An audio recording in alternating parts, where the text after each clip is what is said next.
నడుచుకుంటూ వచ్చామా. ఎక్కడి నుంచి? అదే ఆశ్రమం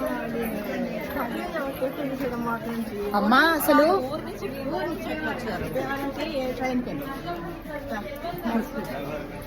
మీరు కనీసం వాళ్ళ పేరు గాని ఎట్నుంచి వచ్చా అనే ఐడియా కూడా లేకపోతే ఇబ్బంది పడిపోతారమ్మా. ఇది జనాలు ఉండే ప్లేస్ కదా. అవునమ్మా. మరి మాకేమో తెలుగు రాదు, మీ రాదు. మరి మాకే రాదు. అసలు ఊరికే సెంటిమెంటల్ అవుతున్నానని బాధపడకపోతే ఒక మాట చెప్తాను. ఎంత బాధ అనిపించిందంటే నిజంగా ఇద్దరు ఓల్డ్ పీపుల్ వాళ్ళకి కనీసం ఒక ఫోన్ నెంబర్ కూడా ఇవ్వకుండా, ఎక్కడ ఉంటున్నామనే డీటెయిల్స్ చెప్పకుండా గుంపుగా గుడ్డిగా వచ్చేయడం వల్ల ఎంత ప్రాబ్లం అవుతుంది తెలుసా. అసలు ఒకరి బాధను పంచుకోవడానికి మన రక్త సంబంధీకులో లేదంటే మన వాళ్ళు మాత్రమే కానవసరం లేదండి, సాటి మనుషులైతే చాలు. అందులోనూ వృద్ధాప్యంలో ఉన్న వీళ్ళిద్దరూ కాశీలో తప్పిపోయారు. అన్నపూర్ణమ్మ దర్శనం చేసుకున్న తర్వాత వీళ్ళంతా ఒక 15 నుంచి 20 మంది ఒక గుంపులాగా వచ్చారట.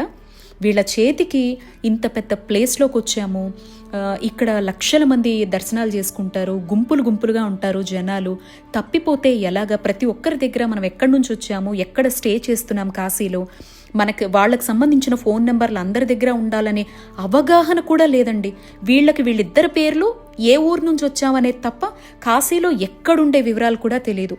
సో ఎంత టెన్షన్ పడ్డానంటే 2 గంటల పాటు ప్రతి police desk, language desk, helping desk అని చెప్పేసి వీధులంబడి పిచ్చిదాల్లా వీళ్ళని వేసుకొని తిరిగానమాట. అంత వయస్సులో వీళ్ళు కూడా నాతో పాటు తిరిగారు. కాబట్టి ఇలాంటి పెద్ద పెద్ద క్షేత్రాలకు వచ్చినప్పుడు, సంఘాలుగా గుంపులుగా వచ్చినప్పుడు, పెద్దవాళ్ళని తీసుకొచ్చినప్పుడు వాళ్ళ పర్సుల్లోనో వాళ్ళ చేతుల్లోనో మీకు సంబంధించినటువంటి నెంబర్స్ పెట్టండి. ఎంతగా అంటే వాళ్ళు కనపడిన తర్వాత 2 గంటల అన్వేషణ తర్వాత నిజంగా నా కళ్ళలో ఏడుపు వచ్చేసిందనమాట. అదే మీతో పంచుకున్నాను. దయచేసి పెద్దవాళ్ళని తీసుకొచ్చేటప్పుడు చాలా జాగ్రత్త. కాశీలో విశాలాక్షమ్మ దర్శనం తర్వాత విశ్వనాథుడి దర్శనానికి వెళదాము అని అనుకునేటప్పుడు నాకు వీళ్ళు కనపడ్డారండి. ఏం తెలియనటువంటి ఒక దిక్కుతోచని పరిస్థితిలో వాళ్ళని అన్వేషించి 2 అవర్స్ తర్వాత వాళ్ళ చేతికి అప్పజెప్పాం కాబట్టి సరిపోయింది.